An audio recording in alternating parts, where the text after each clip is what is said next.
अगले दिन सवेरे स्नान करके भरत जी, ब्राह्मण राजा जनक और सारा समाज श्री राम जी के पास आकर एकत्रित हो गया। आज सबको विदा करने का अच्छा दिन है, पर यह बात कहने में श्री राम जी सकुचा रहे थे। फिर श्री रामचंद्र जी ने गुरु वशिष्ठ जी, राजा जनक, भरत जी और सारी सभा की ओर देखा, किंतु फिर सकुचाकर दृष्टि फेरकर वे पृथ्वी की ओर देखने लगे। भरत जी ने श्री राम जी का रुख देखकर प्रेम पूर्वक उठकर विशेष रूप से उन्हें दंडवत किया और हाथ जोड़कर कहने लगे, हे नाथ, आपने सदा ही मेरी सभी रुचियों को समझा और मेरी सारी इच्छा पूरी की है। मेरे लिए सभी लोगों ने अनेकों प्रकार के संताप सहे हैं और आपने भी बहुत प्रकार से दुख पाया है। पर स्वामी, अब आप मुझे आज्ञा दीजिए कि मैं अयोध्या वापस जाकर 14 वर्ष तक अवध की सेवा करूं। पर हे दीनदयाल, यह दास जिस उपाय से आपके चरणों के दर्शन कर सके, हे कौशलाधीश, हे कृपालु, इस अवधि को पूरा करने के लिए आप मुझे वह शिक्षा दीजिए। और फिर श्री राम जी ने भरत जी के दीन और छल हित वचन सुनकर अवसर के अनुकूल वचन बोले, हे तात, तुम्हारी, मेरी, परिवार की, घर की और वन की सारी चिंता गुरु वशिष्ठ जी और महाराज जनक के हाथों में है। हमारे सर पर गुरु वशिष्ठ जी और मुनि विश्वामित्र जी और मिथिला नरेश जनक जी का आशीर्वाद है, तब हमें और तुम्हें स्वप्न में भी किसी प्रकार का क्लेश नहीं होना चाहिए। मेरा और तुम्हारा तो परम पुरुषार्थ इसी में है कि हम दोनों भाई पिता की आज्ञा का पालन करें, क्योंकि राजा के व्रत की रक्षा से ही लोक और वेद दोनों में ही हमारा भला है। गुरु, पिता, माता और स्वामी की शिक्षा का पालन करने से, कुमार्ग पर भी चलने से पैर गड्ढे में नहीं पड़ता। ऐसा विचार कर सारी सोच छोड़ दो और अवध जाकर 14 वर्ष की अवधि तक अपने धर्म का पालन करो।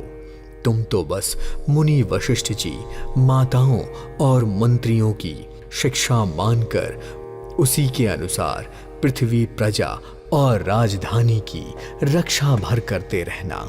और फिर श्री राम ने भरत जी को बहुत प्रकार से समझाया, परंतु कोई अवलंबन पाए बिना भरत जी के मन में संतोष हुआ ही नहीं। भरत जी के मन में ना संतोष हुआ, ना ही शांति मिली। तभी भरत जी के प्रेम के वश में हुए प्रभु श्री राम ने अपनी खड़ाऊ पैर से निकाली और उन्हें दे दी, और श्री राम जी की खड़ाऊ को भरत जी ने आदर पूर्वक लिया और अपने सर पर धारण कर लिया। करुणा निधान श्री रामचंद्र जी के यह दोनों खड़ाऊ प्रजा के प्राणों की रक्षा के लिए 2 पहरेदार जैसे हैं। जीव के साधन के लिए राम नाम के 2 अक्षर के समान हैं।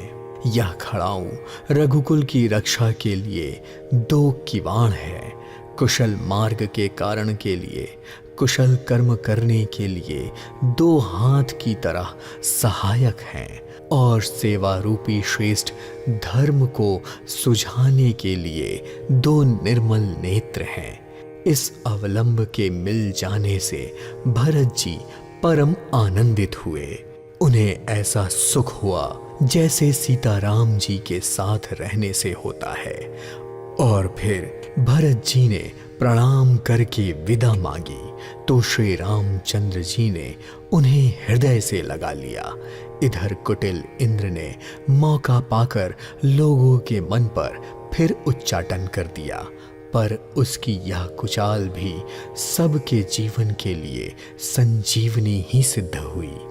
यदि यह उच्चाटन न होता तो लक्ष्मण जी, सीता जी और श्री रामचंद्र जी के वियोग से सारे लोग घबराकर मर ही जाते।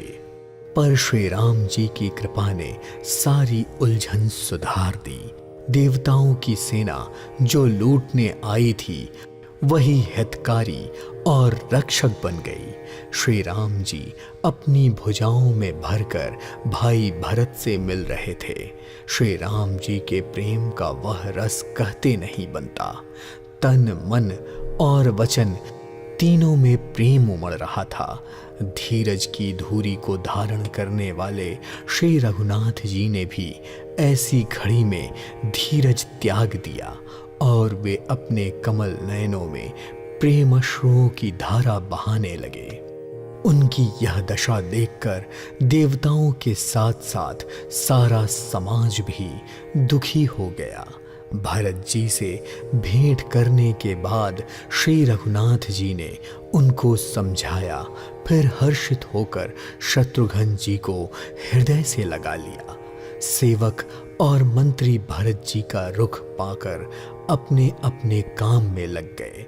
यह सुनकर दोनों समाजों में दुख छा गया और वे चलने की तैयारी करने लगे।